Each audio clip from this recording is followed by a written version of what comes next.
डंडा मारती है, कह रही है कॉमन सिविल कोड लाओ। पहले संविधान या कुरान? जब पसंद आए मन में तो संविधान, जब पसंद आए मन में तो शरिया। यूनिफॉर्म सिविल कोड की जब बात पाक प्रधानमंत्री कर रहे हैं, वो यूनिफॉर्म सिविल कोड की नहीं बात कर रहे, वो हिंदू सिविल कोड की बात कर रहे हैं। आर्टिकल 44 कहता है कि पूरे देश में एक समान नागरिक संहिता होगी। यूसीसी यानी कि यूनिफॉर्म सिविल कोड, ये मुद्दा पिछले कुछ दिनों से हमारे देश में एक बहस का टॉपिक बना हुआ है। कुछ लोग इसके सपोर्ट में खड़े हैं और कुछ लोग इसके अगेंस्ट में, और दोनों ही साइड के लोग अपनी अपनी बातें मनवाने के लिए अलग ही तर्क दे रहे हैं। लेकिन यकीन मानो, जब से ये मुद्दा मार्केट में आया है तब से सबसे ज्यादा मौलाना, मौलवी, इस्लामिक धर्मगुरु और नेताओं के घरों में सबसे ज्यादा आग लगी है। वो लोग ये बात डिसाइड नहीं कर पा रहे कि जो बच्चा अभी तक पैदा नहीं हुआ उसका खतना कैसे करवा दें। वेल, मजाक से हटकर यूसीसी क्या है और इसकी हिस्ट्री क्या है, और ये इतना ज्यादा कॉम्प्लेक्स और कंट्रोवर्शियल क्यों है, और यूसीसी का नाम सुनते ही हिंदू इतना ज्यादा खुश क्यों हो जाते हैं और मुसलमान उदास क्यों हो जाते हैं। क्या यूसीसी को हमारे देश में इंप्लीमेंट होना चाहिए? क्या यूसीसी के इंप्लीमेंट होने के बाद हमारे देश की डाइवर्सिटी खत्म हो जाएगी, मुसलमानों के अधिकार कम हो जाएंगे, और क्या हमारा देश भारत एक हिंदू राष्ट्र बन जाएगा? इन सभी सवालों के जवाब हम आज के इस वीडियो में जानेंगे, तो वीडियो को पूरा जरूर देखना। और वीडियो के लास्ट में मैं आपको अपना भी ओपिनियन बताऊंगा कि मैं यूसीसी के सपोर्ट में हूं या फिर यूसीसी के अगेंस्ट में, और मैं आपको अपना रीजन भी दूंगा। देखिए, यूनिफॉर्म सिविल कोड, इन तीनों शब्दों में इसका मतलब क्या है?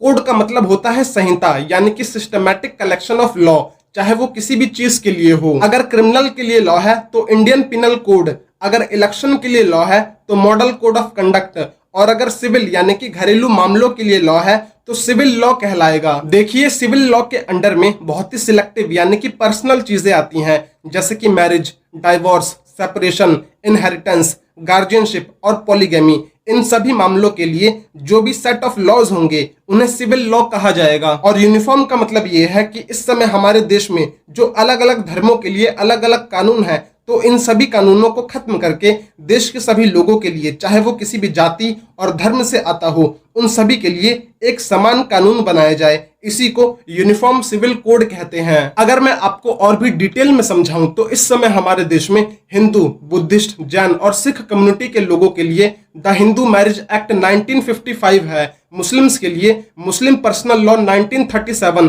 क्रिश्चियंस के लिए the Indian Christian marriage act 1872 और पारसीस के लिए Parsi marriage and divorce act 1936 है। लेकिन अब अगर यूसीसी लागू होता है तो इन सभी पर्सनल मामलों को सॉल्व करने के लिए सभी धर्म के लोगों को सिर्फ एक सिंगल लॉ को ही फॉलो करना पड़ेगा, जिसे हम यूसीसी यानी कि यूनिफॉर्म सिविल कोड कहते हैं। इस एग्जांपल से शायद आप लोग समझ गए होंगे कि यूसीसी क्या है और इसका बेसिक स्ट्रक्चर क्या है। अब देखिए, यूसीसी की जरूरत इसलिए है क्योंकि इस समय हमारे देश में अलग अलग धर्मों के अलग अलग पर्सनल लॉज हैं जो काफी ज्यादा पुराने हो चुके हैं, और उनमें जेंडर के बेसिस पर और कास्ट के बेसिस पर लोगों के साथ डिस्क्रिमिनेशन होता है। और इसी डिस्क्रिमिनेशन को खत्म करने के लिए हमने अपना संविधान लिखा और कानून बनाए ताकि देश के हर एक नागरिक को समान रूप से अधिकार मिल सके और उसके साथ किसी भी तरह का कोई भी भेदभाव ना हो। लेकिन एक्चुअल में रियलिटी यह है कि हमारा संविधान लोगों को समान रूप से अधिकार नहीं देता, और मैं ये बात हवा में नहीं बोल रहा बल्कि एग्जाम्पल देकर समझाता हूँ। हमारे संविधान के सेक्शन 494 के अकॉर्डिंग एक हिंदू व्यक्ति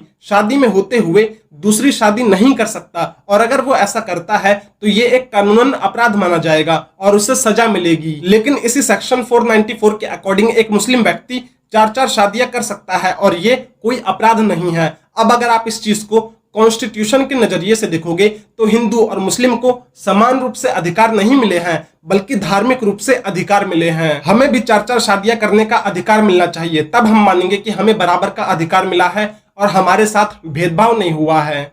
ठीक इसी तरह से हमारे संविधान के अकॉर्डिंग लड़कियों की शादी की लीगल एज 18 साल है, लेकिन इस्लाम के अकॉर्डिंग ये लीगल एज 14 से 15 साल है। तो महिलाओं के बराबर के अधिकार कहां पर है? ठीक इसी तरह से हमारे कॉन्स्टिट्यूशन के हिसाब से हिंदू अनडिवाइडेड फैमिली को टैक्स में बेनिफिट्स मिलते हैं, लेकिन ये बेनिफिट्स किसी और धर्म के लोगों को नहीं मिलते हैं। तो अगर आप यहाँ पर भी देखोगे तो यहाँ पर भी बराबर का अधिकार नहीं है। इसी तरह से मैं आपको और भी बहुत सारे एग्जाम्पल्स दे सकता हूँ जहां पर ये सारी बातें कॉन्स्टिट्यूशन की बातों को ही कॉन्ट्राडिक्ट कर देती हैं और संविधान ने जो हमें मौलिक अधिकार दिए हैं जैसे कि समानता का अधिकार और सुरक्षा का अधिकार उन्हें ही खत्म कर देती है। और इसीलिए इन सामाजिक और धार्मिक कुरीतियों को खत्म करने के लिए हमारे देश को यूनिफॉर्म सिविल कोड की जरूरत है ताकि देश के हर एक नागरिक के मौलिक और संवैधानिक अधिकार सुरक्षित रहें। अब बात करते हैं यूनिफॉर्म सिविल कोड के इतिहास की। तो इसकी शुरुआत होती है मुगलों के टाइम से, जब औरंगजेब शासन कर रहा था। औरंगजेब के टाइम पीरियड के दौरान जितने भी सिविल मामले थे उनके लिए कोई भी प्रॉपर लॉ नहीं था और अगर कोई इस तरह का केस आता भी था तो उसे रिलीजियस तरीके से सॉल्व किया जाता था। लेकिन क्रिमिनल केसेस को सॉल्व करने के लिए औरंगजेब ने फतवाए आलमगीर नाम का एक कोड ऑफ लॉ बना रखा था जो कि शरिया के हिसाब से था। अगर आप फतवाए आलमगीर के बारे में ज्यादा डिटेल में जानना चाहते हैं तो आप गूगल पर सर्च करके फतवाए आलमगीर का विकिपीडिया पेज पढ़ सकते हैं। फिर इसके बाद अंग्रेज भारत आए और जब उन्होंने साल 1764 में मुगलों से बैटल ऑफ बक्सर जीता तो शाह आलम II ने साल 1765 में अंग्रेजों को दीवानी राइट्स दे दिए, यानी कि अब अंग्रेज लोगों से टैक्स कलेक्ट कर सकते थे। जिसके बाद अंग्रेजों ने कोर्ट कचहरी के सिस्टम को इस्टेब्लिश करना शुरू कर दिया और नए यानी कि इंग्लिश कानून लेकर आए। लेकिन अंग्रेजों ने सिविल मामलों में कोई भी छेड़छाड़ नहीं किया। अंग्रेजों ने कहा कि हिंदू कोड के हिसाब से हिंदुओं का फैसला होगा और शरीयत कोड के हिसाब से मुस्लिम्स का फैसला होगा और बाकी कम्युनिटी के लोगों का फैसला इंग्लिश लॉ के हिसाब से होगा। और क्रिमिनल केसेस को सॉल्व करने के लिए अंग्रेजों ने इंग्लिश लॉ का सहारा लिया जो कि सभी धर्म के लोगों के ऊपर समान रूप से लागू होता था। बाद में अंग्रेजों ने क्रिमिनल लॉ को और भी एडवांस बनाने के लिए आईपीसी और सीआरपीसी को इंक्लूड किया। फिर इसके बाद कॉलोनियल पीरियड के दौरान यानी कि 19वीं और 20वीं सदी में भारत में बहुत से सामाजिक और धार्मिक सुधार हुए और बाद में उन्हें कानून की शक्ल दे दी गई। जैसे कि साल 1829 में सती प्रथा को समाप्त करना, age of consent act 1891, Hindu widow remarriage act 1856, the Hindu inheritance act 1928, the Hindu women right to property act 1937। ये सारे के सारे रिफॉर्म्स सिर्फ हिंदू सोसाइटी में हो रहे थे जिसकी वजह से हिंदू समाज एक बदलाव से गुजर रहा था और जहां कहीं पर भी डिस्क्रिमिनेशन होता था चाहे वो जेंडर के बेसिस पर हो या फिर कास्ट के बेसिस पर, उसे एक्ट बनाकर खत्म किया जा रहा था। बाद में साल 1737 में भारत के मुसलमानों के लिए मुस्लिम पर्सनल लॉ यानी कि शरीयत एक्ट को इस्टेब्लिश किया गया और कहा गया कि मुसलमान अपने मजहब के हिसाब से जो भी लॉ मानते हैं वो उसे मानते रहें। और इसके पीछे दो मेन रीजन दिए जाते हैं कि अंग्रेज इतनी आसानी से क्यों मान गए। पहला, हिंदू सोसाइटी में जितने भी रिफॉर्म्स और बदलाव हो रहे थे वो हिंदू समाज खुद चाहता था और इसलिए अंग्रेजों ने इस तरह के एक्ट बनाए। लेकिन मुस्लिम्स अपने समाज में ऐसा किसी भी तरह का कोई भी बदलाव नहीं चाहते थे। दूसरा, साल 1737 के आसपास अंग्रेजों के खिलाफ विद्रोह काफी ज्यादा बढ़ गया था, इसलिए अंग्रेजों ने डिवाइड एंड रूल की पॉलिसी के तहत मुस्लिम पर्सनल लॉ 1937 को इस्टेब्लिश किया ताकि हिंदू और मुस्लिम्स आपस में लड़ते रहे और अंग्रेजों को और भी टाइम मिल सके भारत को लूटने का। इसके बाद साल 1947 में भारत को अंग्रेजों से आजादी मिल जाती है और इस देश को चलाने के लिए संविधान और कानून की जरूरत महसूस होती है और इस काम की जिम्मेदारी डॉक्टर भीमराव अंबेडकर को सौंपी जाती है। साल 1948 में हमारे संसद भवन में यूसीसी को लेकर कई महीनों तक बहस चली, लेकिन इस बहस का कोई भी नतीजा नहीं निकला और लास्ट में सभी लोगों को कॉम्प्रोमाइज करना पड़ा। उस टाइम पर कुछ लोग यूसीसी के सपोर्ट में थे और कुछ लोग इसके अगेंस्ट में। जो लोग यूसीसी का सपोर्ट कर रहे थे उनका कहना था कि ये देश संविधान से चलेगा और इस देश के हर एक नागरिक के ऊपर चाहे वो किसी भी जाति, धर्म, मजहब, पंथ, संप्रदाय या फिर विचारधारा से आता हो, उन सभी के ऊपर एक जैसा कानून ही लागू होगा, यानी कि वन नेशन वन लॉ। लेकिन जो लोग यूसीसी के सपोर्ट में थे उनका बहुत ज्यादा विरोध किया गया। बाद में डॉक्टर भीमराव अंबेडकर जो खुद यूसीसी के सपोर्ट में थे उन्हें पीछे हटना पड़ा, लेकिन उन्होंने चालाकी से यूसीसी के प्रपोजल को ऑप्शनल बना दिया और उसे आर्टिकल 44 के directive principle of state policies यानी कि डीपीएसपीज में डाल दिया और उसे फ्यूचर में आने वाली सरकारों के लिए छोड़ दिया। देखिए हमारे संविधान में जो डीपीएसपी का सेक्शन है उसमें जितने भी सजेशंस हैं जैसे कि यूसीसी, तो उसे इंप्लीमेंट करने के लिए पार्लियामेंट का रास्ता अपनाना पड़ेगा, ना कि जुडिशरी का। इन सिंपल वर्ड्स, यूसीसी को संसद के द्वारा ही इंप्लीमेंट किया जा सकता है, कोर्ट के द्वारा नहीं। यूसीसी के मुद्दे पर डॉक्टर भीमराव अंबेडकर को काफी ज्यादा विरोध झेलना पड़ा था, इसलिए उन्होंने यूसीसी को आर्टिकल 44 में डालने के बाद कैबिनेट से रिजाइन दे दिया। मैं आपको यह भी बताना चाहता हूं कि डॉक्टर भीमराव अंबेडकर का पर्सनल लॉस को लेकर क्या ओपिनियन था। देखिए, डॉक्टर भीमराव अंबेडकर का कहना था कि पर्सनल लॉस लोगों को सिर्फ अधिकार देते हैं,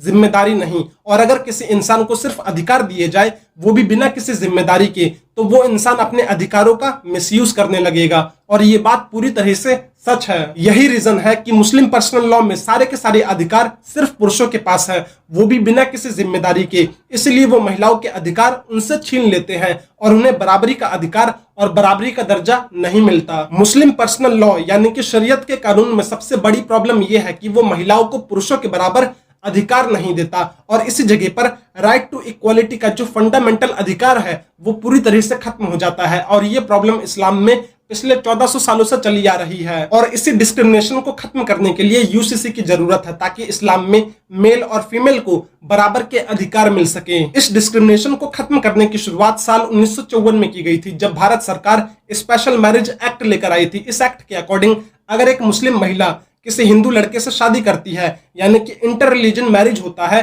तो उस मुस्लिम लड़की या फिर लड़के के ऊपर शरीयत का कानून लागू नहीं होगा। स्पेशल मैरिज एक्ट 1954 इस बात का सबूत है कि उस टाइम की सरकारें भी यूसीसी लाना चाहती थी, लेकिन एक अलग तरीके से संसद में कानून बनाकर देश में इंप्लीमेंट कर दो बिना यूसीसी का नाम लिए। ना तो मुसलमानों को पता चलेगा और ना ही कभी वो विरोध करेंगे। इसके बाद साल 1955 और 56 में जवाहरलाल नेहरू की सरकार ने हिंदू कोड बिल को 4 अलग अलग भागों में पारित किया। ये चारों बिल थे Hindu marriage act, Hindu succession act, Hindu minority and guardianship act और Hindu adoption and maintenance act. इन चारों बिल के सही तरह से इंप्लीमेंट होने के बाद हिंदू सोसाइटी में जेंडर और कास्ट के बेसिस पर होने वाला डिस्क्रिमिनेशन पूरी तरह से खत्म हो गया और सभी लोगों को समान रूप से अधिकार मिला। लेकिन ध्यान देने वाली बात यह है कि ये सारे के सारे रिफॉर्म्स सिर्फ हिंदुओं के ऊपर हो रहे थे, मुस्लिम्स के ऊपर नहीं। इसलिए आज भी मुस्लिम समाज में जेंडर और कास्ट के बेसिस पर डिस्क्रिमिनेशन होता है, और यही रीजन है कि हिंदू यूसीसी को इतना ज्यादा सपोर्ट करते हैं, क्योंकि उनके लिए तो देश में साल 1955 से ही यूसीसी है और सभी हिंदू अपने पर्सनल मैटर्स को लीगल तरीके से कोर्ट में जाकर सॉल्व करते हैं। लेकिन मुस्लिम्स अपने पर्सनल मैटर को हिंदुओं की तरह लीगल तरीके से नहीं बल्कि शरीयत के हिसाब से सॉल्व करते हैं। आप खुद एग्जांपल देखो। सर चिट्ठी लिख के डिवोर्स दे दिया, और चिट्ठी लिखी किसने? चिट्ठी हस्बैंड ने नहीं लिखी जिसके साथ निकाह हुआ था सुशांत भाई। ये बात कर रहा हूं मैं बेनजीर की, उसकी बड़ी जिम्मेदारी से नाम ले रहा हूं, उसका मैंने इंटरव्यू भी किया था। चिट्ठी लिखी उस हस्बैंड के वकील ने कि उसके ब्याह पर मैं तुम्हें तलाक दे रहा हूं। अरे भाई ये कहां का कायदा है? अब शायद आप लोग समझ गए होंगे कि हिंदू यूसीसी को इतना ज्यादा सपोर्ट क्यों करते हैं और मुस्लिम्स इसका विरोध क्यों करते हैं। यहां पर मुस्लिम बोलने से मेरा मतलब सिर्फ मुस्लिम पुरुषों से है, महिलाओं से नहीं। और इसके विरोध के पीछे एक नहीं बल्कि कई सारे मल्टीपल रीजंस हैं, जिसके बारे में हम अपनी अगली वीडियो में बात करेंगे। और यूसीसी के मुद्दे पर 1955 से आगे हम अपनी स्टोरी को कंटिन्यू करेंगे और शाहबानो के केस के साथ साथ गोवा की यूसीसी को भी समझेंगे, ताकि कोई भी मौलाना, मौलवी और नेता लोगों को बेवकूफ ना बना सके। देखिए, यूसीसी को लेकर मेरा स्टैंड थोड़ा अलग है। मेरा दिल चाहता है कि यूसीसी आए, लेकिन लॉजिकल तरीके से सोचने पर मेरा दिमाग कुछ और चाहता है, और ये बात मैं आपको अगली वीडियो में बताऊंगा। हर हर महादेव।